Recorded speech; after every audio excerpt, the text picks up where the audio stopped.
All right, so we are talking about Hulsmann's chapter on the moral and the spiritual effects of inflation. We've talked about how in a system, in a society where money is being printed without any kind of real economic growth behind it, you incentivize very poor decisions in business, in your personal financial life, going into lots of debt that normally you wouldn't do because debt is artificially cheap. Today, we're going to talk a little more about some of the kind of relational and moral effects and some of the other spiritual effects of inflation. It'll feel less economic, less financial, but still all the same thing. He has this quote. I think it's Tom Woods, and he quotes Tom Woods saying this: that inflation encourages a mentality of immediate gratification that is plainly at variance with the discipline and eternal perspective required to exercise principles of biblical stewardship, such as long-term investment for the benefit of future generations. And so you have this incentivization of what he calls immediate gratification. In economic terms, you'd call this high time preference. I'm not sure that we quite talked about this in terms of Hulsmann and his stuff, but explain what low time preference versus high time preference is and why biblically, and as Christians, we should be more concerned to encourage the low time preference, the opposite of what Woods is describing here. Yeah, so high time preference is just saying you highly value something right now, versus a low time preference would say, no, I'm willing to kind of forego having that and put it off into the future. So I think a high time preference would be more associated with being hedonistic or wanting to consumeristic, gratify your desires right now, consumeristic, wanting to keep up with the Joneses, things like that, versus a low time preference would be, no, I'm going to save for the future and plan for generations and, leave an inheritance to my children. Right. Yeah. I mean, this is parenting 101. And, you don't have to be a Christian to figure this out. But, you can see all kinds of problems that happen when kids are incentivized or treated like all that matters is what you want right now. I mean, kids become monsters really fast and really irritating to everybody else around them. And one of the challenges of parenting, and this is, the Bible talks about this, is training your kids to wait, not now. You can have this later. It'll be better if you wait until later instead of getting whatever you want right away. And so Tom Woods here in this quote, and Hulsmann more widely, is saying, a system of inflation, of debasement where the money is being watered down all the time, it encourages people to want to spend things now. And they may not be necessarily consciously choosing to do that. And in a lot of ways, it makes sense. I mean, if you're living in a country with crazy high inflation numbers where you know that by the next time you get a paycheck, your money is going to be worth a lot less, of course you're going to rush out and spend it on whatever you can because you are reasonably expecting your money to not go as far in a couple of weeks. And so more and more, you're discouraging people from saving for the future or thinking about the future and more encouraging them to think about the present.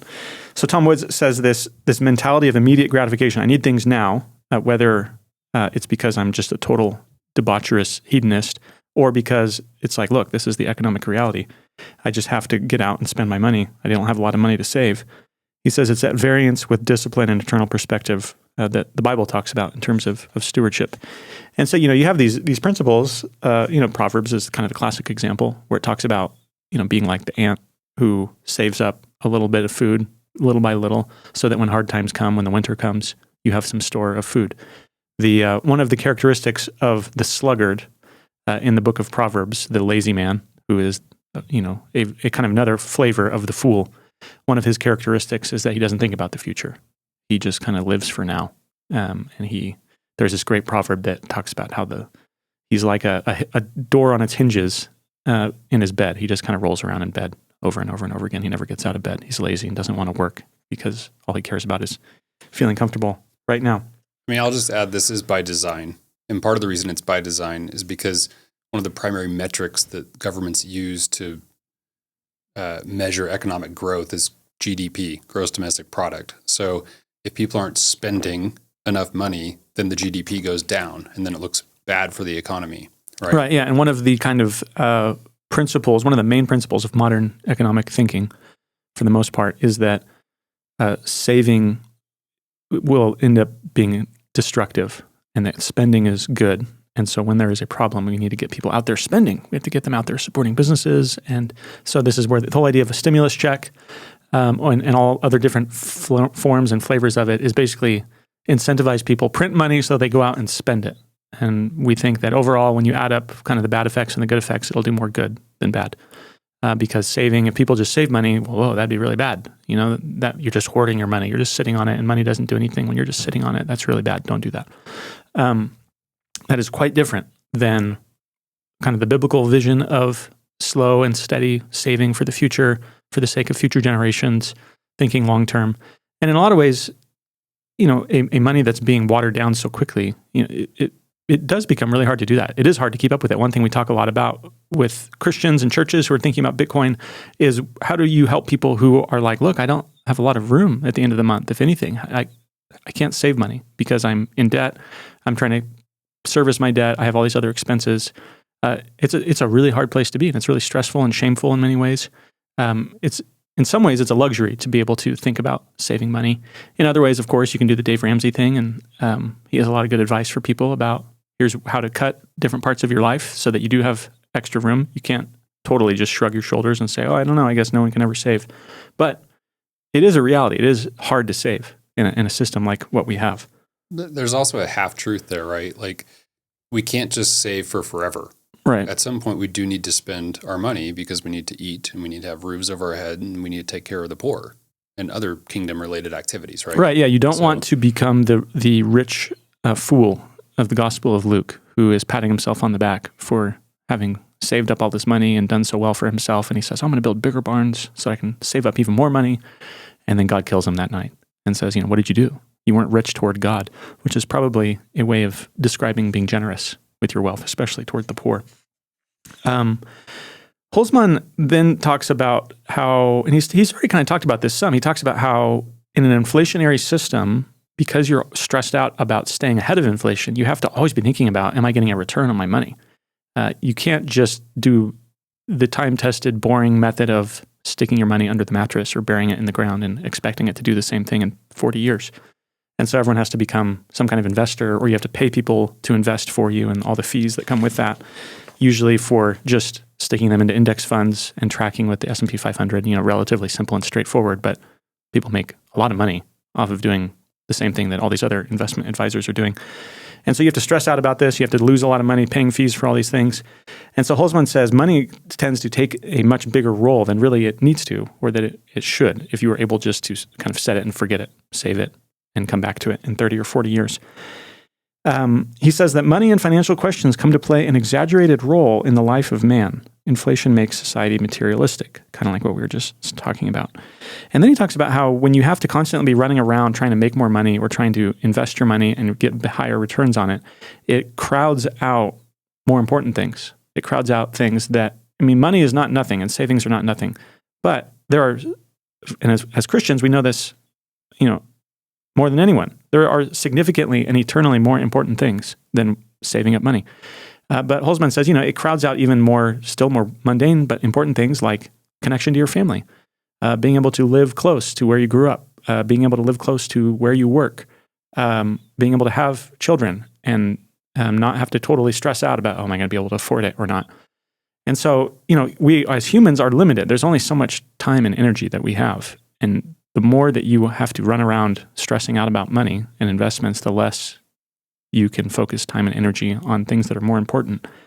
And he says it doesn't create kind of avarice and greed, but this kind of system certainly encourages it because money has to become much more forward in your mind and in your life. And, you know, there's one thing I was thinking about when I read this. It made me think of Matthew 6, where Jesus says, you can't serve God and money. You know, that you can pick one. You serve one and you'll hate the other. You can't do both. And I have typically read that, and I think this is still mainly what it means, is kind of a conscious kind of handing yourself over to money and saying, oh, I just love money. You're the Scrooge McDuck. And of course, Scrooge McDuck is an extreme example. We all tend to do this. We're all kind of incentivized in lots of ways to be materialistic and focused on wealth and saving. But I always had kind of thought of that passage as people who kind of want to serve money. But thinking about what Hulsmann is saying here about how debasement, inflation almost kind of pushes you into a corner where you have to think about money a lot more to get by, it made me wonder if there's a kind of unwilling way to serve money. Not that there's ever an excuse for sin, of course, and there's never an excuse for idolatry, but it did make me think, I think that world like we're living in, it almost makes it so that you kind of have to become the begrudging servant of money, or it at least becomes very hard not to be. Do you know what I mean? Yeah, I think in the first case, it's someone that wants to trust in money over God. And then second case, it's somebody that trusts money so little to do its job that they end up being a slave to it. Right. Right. It's the same thing in both cases. You end up being a slave to it. Right. Yeah. I mean, I think there's a lot of people out there where if you ask them, hey, is your life all about making money and saving up as much money as you possibly can? A lot of people would say, no, of course not. A lot of people would love to not have to constantly be thinking about finding a new job to get higher pay, constantly moving around. People would love the idea of being able to kind of forget about their money. But yeah, it was new for me. I never really thought of it in that way. And it in some ways maybe kind of shows that there is this gray area or this nuance to where people can come to worship things that shouldn't be worshiped, but more as a slave than as a eager and willing kind of partner. And that's another terrible effect of sin and weakness and just the brokenness of our world. Well, also just chasing after higher and higher returns all the time incentivizes businesses to adopt business plans and strategies and growth models and produce products that are high return, which, all we really need is food and shelter and things like that. But those are very low margin, low return activities. So you do kind of end up in this materialistic world where it's like you always want the next iPhone or the bigger house or, whatever it is. Right. Because the businesses behind that are pushing it on you because they need to make higher returns to stay ahead of the inflation boogeyman. Right. Yeah. And you may be conscious. Again, I mean, people are just so complex and their motivations go so deep. If you ask people, do you need the next iPhone? Is your life going to end without it? They'd say, well, no, of course not. They know they don't need it, but they find themselves really wanting it for various complicated reasons, whether it's for status or feeling of I'm keeping up or I'm better than other people or whatever it is. But yeah, you're saying from the business side of things too, there's a whole nother motivation also, not just from the consumer side of, whatever vain reasons they might have. I mean, look at all the Magnificent Seven, right? They're sort of responsible for all the returns in the S&P 500 over the last 5 or 10 years. And all the products that they make are basically totally unnecessary to human life. Yeah, like, binging on Netflix every night instead of having my neighbors over for dinner or whatever it is. Exactly. And again, we're not, let the record show, we are not against, the pleasures of life and enjoying and relaxing, and we're not against the internet and technology. These all can be really good things. But yeah, you end up spending a lot of your time and energy. Again, this is a lot of people get old and they look back on their life with regret and remorse. What did I do with my life? I ran around, going on cruises or, building a bigger and better house and getting better cars. What was it all for? It was for nothing. I didn't focus on what ultimately mattered, most of all, God. I agree. I mean, the biggest of them all, NVIDIA, their whole profit margin is based on producing chips that can essentially replace our brains and become God. Right. So if you want the highest return, that's what you're investing in. Yeah. Well, yeah. I mean, that's a little probably beyond the scope of this conversation, but yeah. And again, I mean, it's a side conversation, but this is one of the pluses for something like Bitcoin for Christians is it is a neutral commodity. It is digital, but it is a commodity. It's just out there in the world. It's boring. You can just save it. There's no board, there's no marketing department. As a pastor, sometimes you can feel so overwhelmed and discouraged by how much of people's attention and imagination and desires are shaped by social media and by the internet, by these companies that make up, like you said, almost the entire return of the S&P 500. Most of the investment return people are getting are from companies that, if they're not outrightly opposed to Christ and to the gospel, they are at best distracting many, many people and many, many Christians from it. even if you are willing to think that everything is benign beyond that. Arguably, they are in large part opposed to the gospel, and they hate the gospel. These are companies that promote all kinds of things that Christians should be really not happy about and totally disagree with, versus something like Bitcoin, where it's just this thing that's out there. And yet, do people misuse it? Are there bad people in Bitcoin? Of course there are. But I think you're much further removed from agency than you are with owning a piece of a company that does and promotes all kinds of things that are very destructive. Even housing, right? If you say, I don't want to invest in the S&P 500 because I'm ideologically opposed to the Magnificent Seven and what they stand for, so I'm going to bid up the price of housing. Well, then it makes housing unaffordable for people. Right. So you just end up in all these sort of moral quandaries, right? Right. Just because you're looking for somewhere to put your money to save it. Right. All right. Yeah. I mean, this is a huge, and we've talked about this a lot with some of our friends. This is a huge issue right now. The average age of a home buyer is like in the 50s or 60s, and like young people are. I think it's in the 40s, but yeah, it's way higher than it should be. It's totally pricing out young people, and there's a lot of animosity and resentment growing from young people towards older people, and you and I are doing our best to smooth feathers and not stoke the flames of intergenerational hatred and animosity. But it's crazy. It's so expensive for young people, especially, to be able to afford this. And like you're saying, it's understandable. The people are looking for a return in an inflationary system. And so housing is a relatively scarce asset, much more scarce than the dollar. And so in a way, in kind of a topsy-turvy funhouse mirror kind of way, it sort of has made sense as money, because you could save in it and expect the value to mostly go up. But and it doesn't have an ideology that you might disagree with. So right. It's just safe to put it in there, and you don't have to worry about right. It's a house. And it's like, yeah, people need a house. That's cool. But yeah, the flip side of it is it becomes extraordinarily expensive as housing, not just as some weird quasi savings account.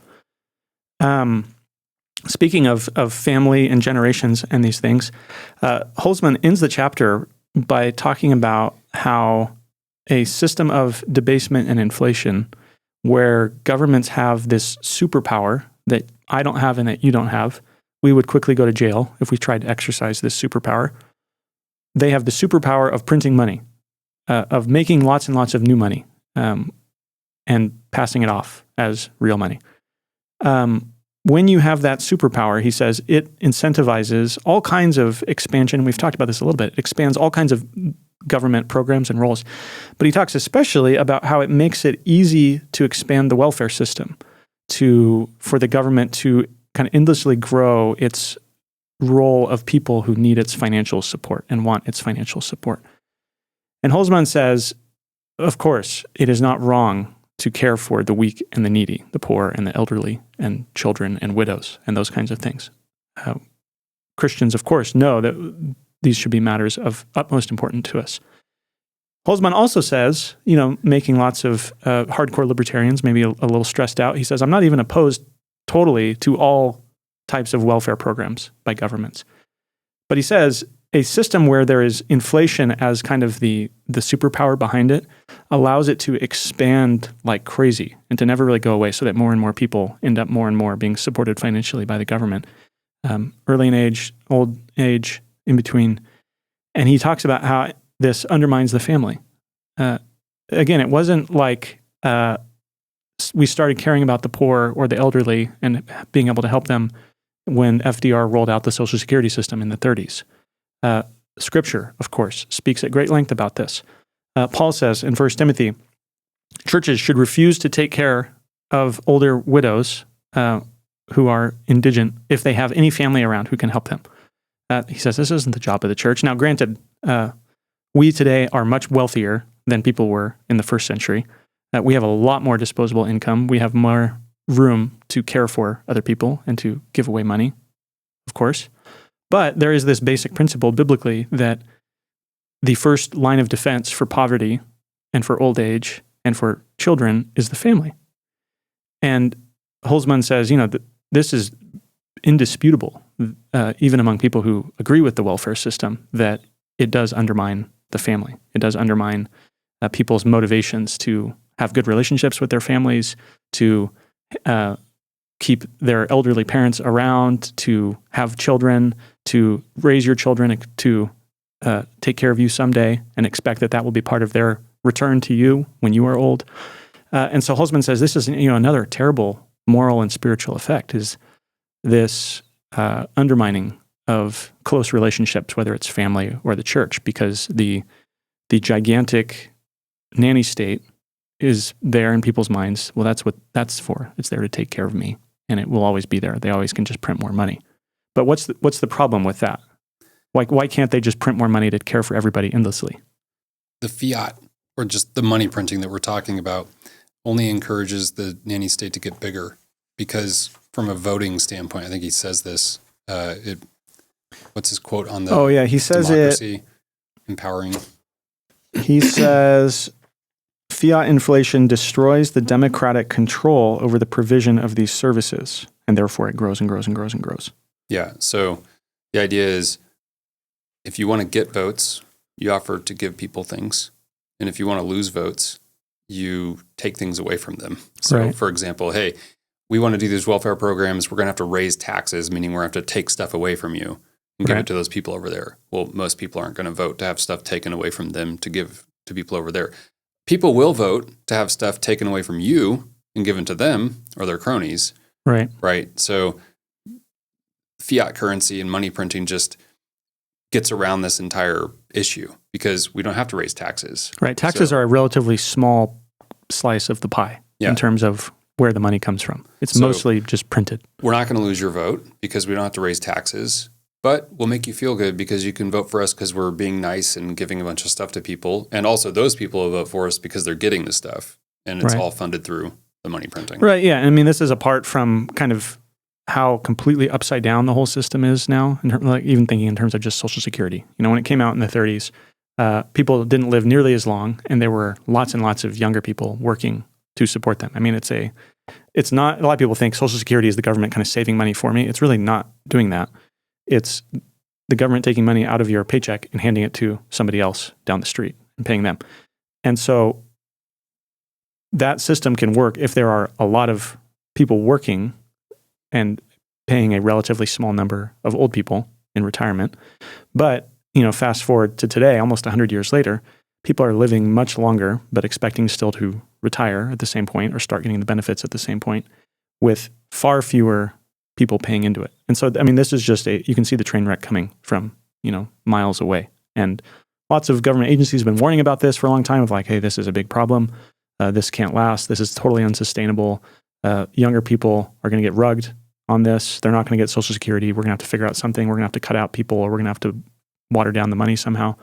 But, both political parties endlessly kick the can down the road on this because people expect this, and they take it for granted that they are going to get this money and that the government will take care of them. There's this lack of agency, that it's my job to provide for my own family or for my own parents or for my own kids, or to train them to be ready to care for me.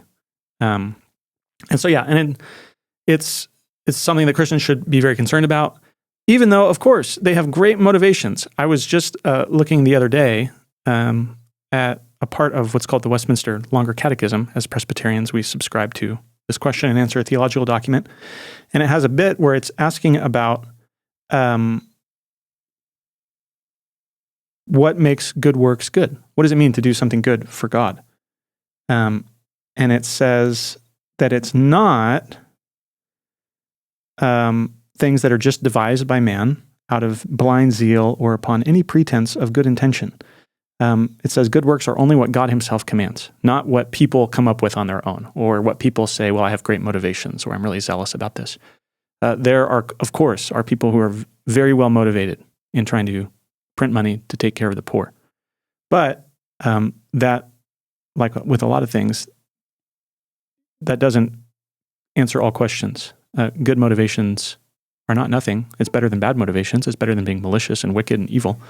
But it could still be something very destructive. And so the Catechism gives us a whole bunch of quotes. It talks about how the Pharisees, Jesus is nailing the Pharisees, quoting Isaiah, about how they built up their own traditions and they got far away from God. Isaiah said that the people would draw near with their mouths, but they were far away from God.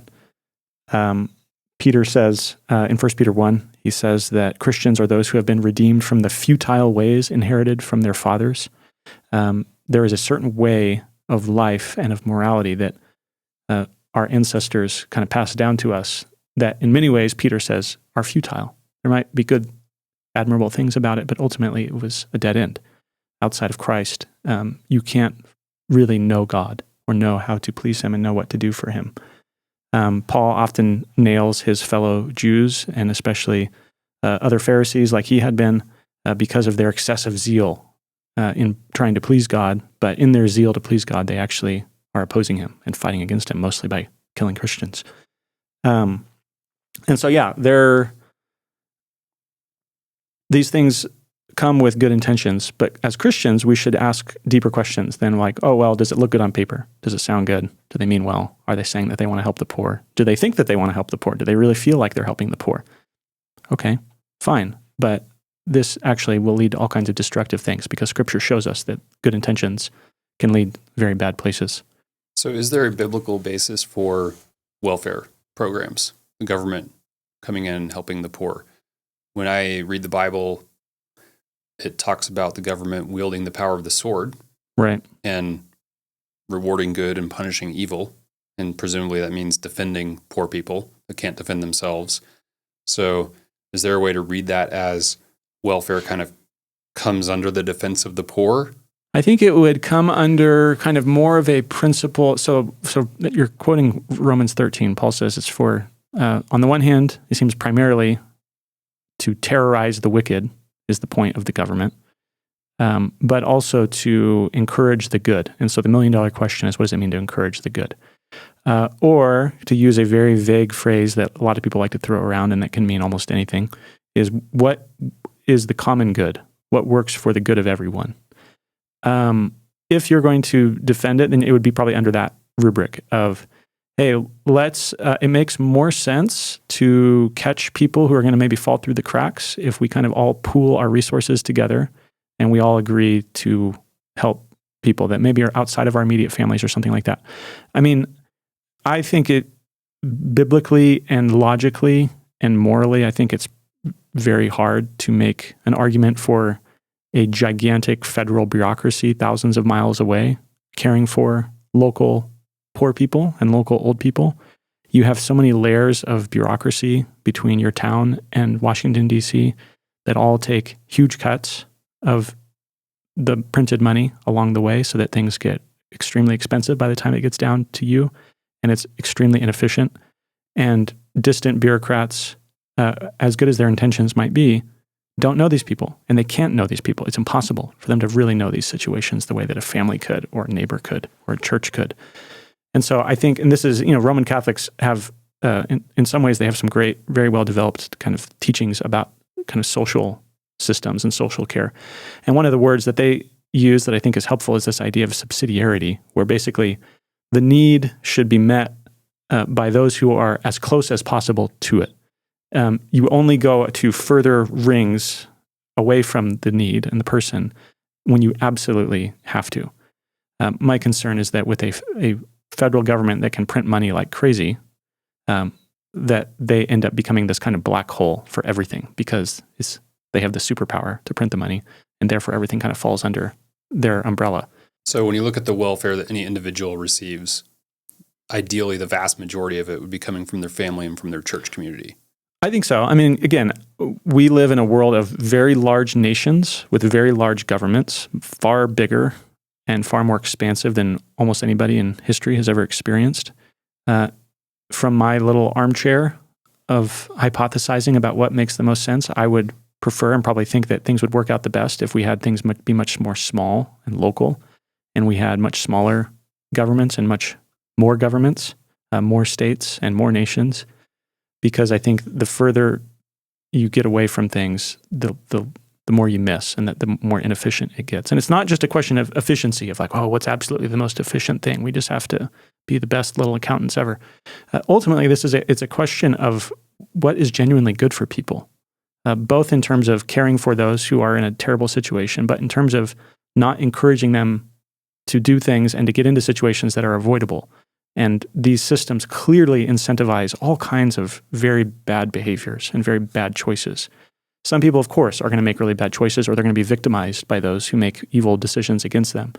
And we should be prepared to show mercy to people who are in disastrous situations that are not of their own making.